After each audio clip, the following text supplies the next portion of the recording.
What's up, you guys? This is Chris the So Pro here. Just coming at you with a ban list review because I'm seeing everybody freaking out about the ban list, and being like, "Oh, let's hope that they release another ban list because this sucks."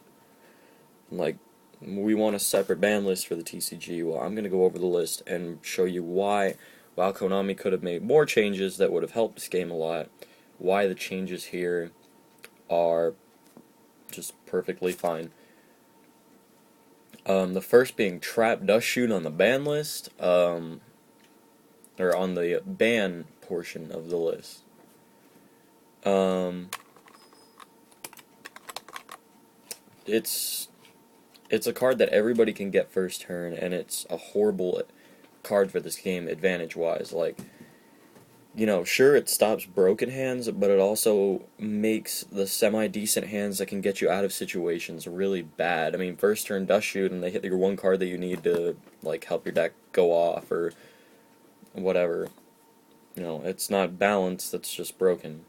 Even with it being at 1, it's a really hard card to get around, and it just hurts everybody. The second, I'm going to talk about them kind of together, are Spore and Glow Up Bulb. I mean, they're level 1 tuners. They can be summoned by 1-for-1. Instead of hitting the card 1-for-1 that makes these broken tuners even more broken, let's just hit the broken tuners and keep that card around. There are still level 1 monsters that you can summon now, but with 1-for-1 gone, or with these two cards gone, 1-for-1 doesn't give you you can't get extra pluses off the 1-for-1. Spore and Glow Up Bulb being those pluses. Like, Spore, 2 synchros, Glow Up Bulb, 2 synchros. It's kind of ridiculous. So instead of hitting the 1-for-1, which now isn't as broken because there aren't extra pluses involved with it, they just hit the tuners that gave you the extra pluses. And Trishula, while Trishula is a good card, and it's a decent card, I didn't really see this coming, but Trishula going on the ban list, in my opinion, actually helps the game out a lot, just because it's one of the synchros that you can go for really easily. 9s are so easy to make now.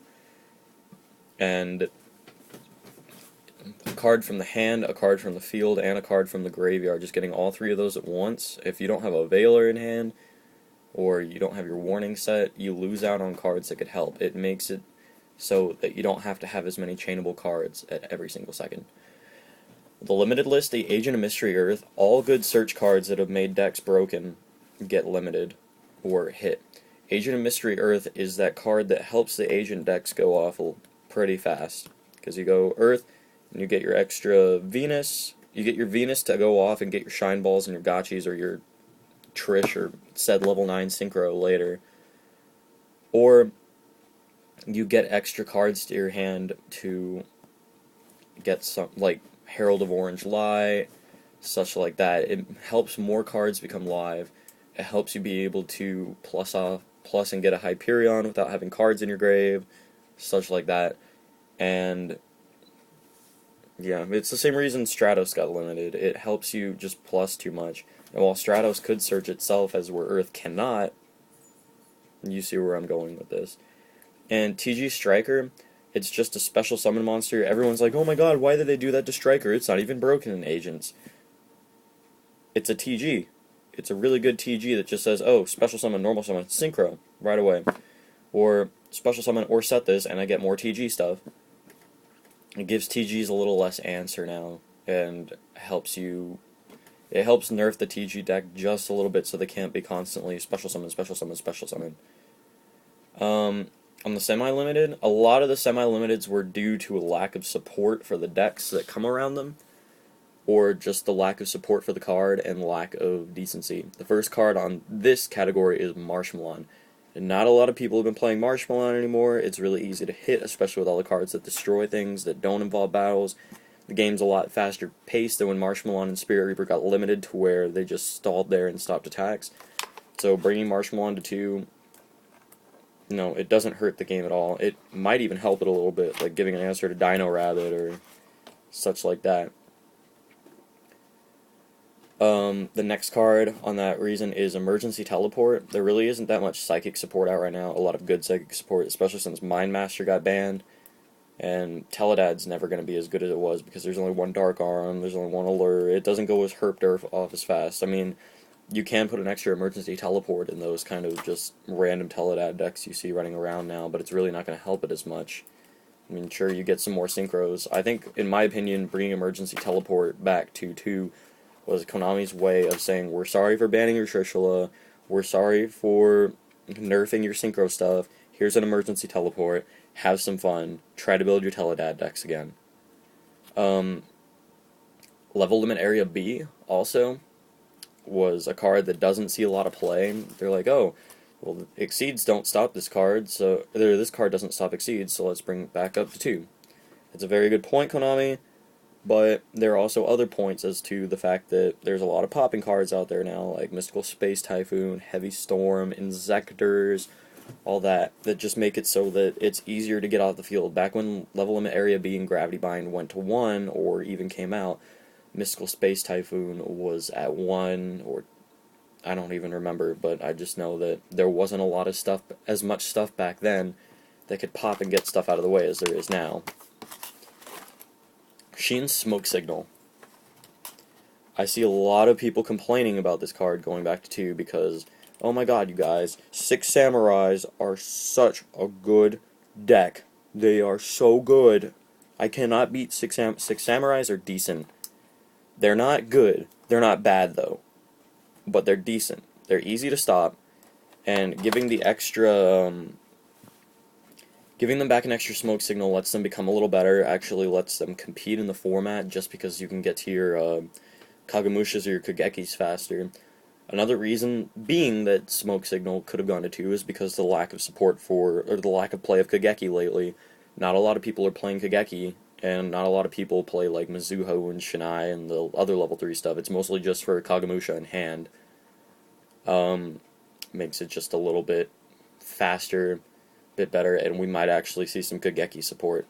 The only reason Kageki got a lot of, stopped seeing a lot of play is because Shien went to 1, and because Naturia Beast, which is the other, level 5 synchro that the deck goes into somewhat, or that they could even somewhat consider going into, because Catastor isn't always the best choice.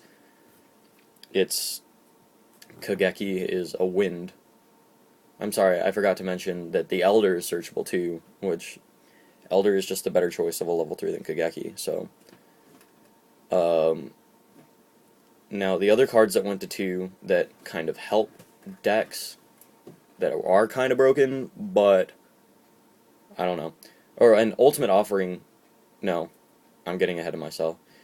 Lumina went back to 2. Lightsworn were supposed to be the best deck of last format, apparently, because, they got their 3rd Judgment Dragon, they got a 2nd Tragodia, they got a 2nd Necrogarna. Yet they just kind of lacked the potential to go off. Giving them a 2nd Lumina, I think Konami's just testing the waters with this. But Lumina isn't that broken. I mean, you get to bring out more Lightsworn stuff, but there's a lot of stuff we have for that. Valor, Maxi, Solemn Warning, all that running around that's just easy to stop. It's a mediocre card, or it's a card with a really good effect, with mediocre stats, but it's just easily stoppable. I mean, you could just kill it. So, Lumina to 2, I can kind of see that, and especially since Charge is still at 1, it's not that easy to search. But, it also makes Lumina a better choice for removing stuff from play from the graveyard, like, say, if you have Kaiku, because the chances of them milling another one means, as opposed to another Lightsworn monster, just kind of brings it up. Or, I completely take that back. You don't target the Lumina. Next card to 2 that I want to talk about is Torrential Tribute. Torrential Tribute is not as broken of a card as when it came out, like a lot of the stuff that they're, bringing back up, because most of the decks that go off now go off turn 1. It's like, what are you going to do to a full field of monsters that are coming out turn 1 besides Maxi or Effect Veil or such like that? Konami's giving us the 2nd Torrential Tribute to help us have answers for later in the game, or to help make sure you have it turn 1 so that your opponent doesn't completely go herp derp right away. So, next is Ultimate Offering.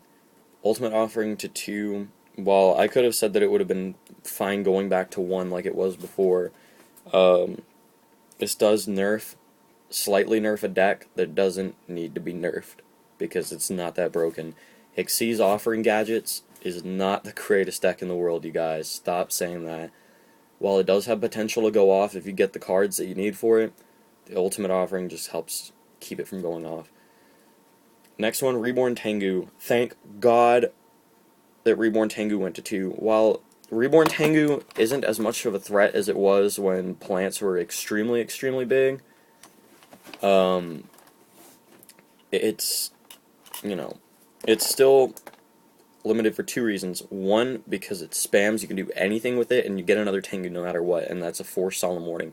And 2, I really think Konami just wanted to prove to the players that TCG exclusive cards, even when they're not slated for release in Japan, are not immune from ban lists, except for emergency bans like back in the Dad Return format with Allure and stuff. Honestly, Konami was just doing... I think the Reborn Tengu getting limited to 2 on the Japanese list was more of a way for Konami to ease our fears that stuff like Tour Guide and stuff can't get hit no matter what. And the last card on the list, unlimited, is Call of the Haunted. Not as broken anymore. So many ways to destroy it. And, while there are cards that you can get pluses off them trying to destroy it, it's just something that, it's a regular card in the game that helps you plus. Call of the Haunted really doesn't deserve to be limited, and I can see it coming back to 3 being a very, very nice, it's a very, very nice addition to the game. And that's my opinions on the ban list. Rate, comment, subscribe. Let me know what you think about the list. Let me know if I brought any insight to Konami's decisions. And remember, while I'm not extremely happy with the ban list because they could have hit so much more, I'm still pretty satisfied with the decisions that they made. Peace out, everybody. Later.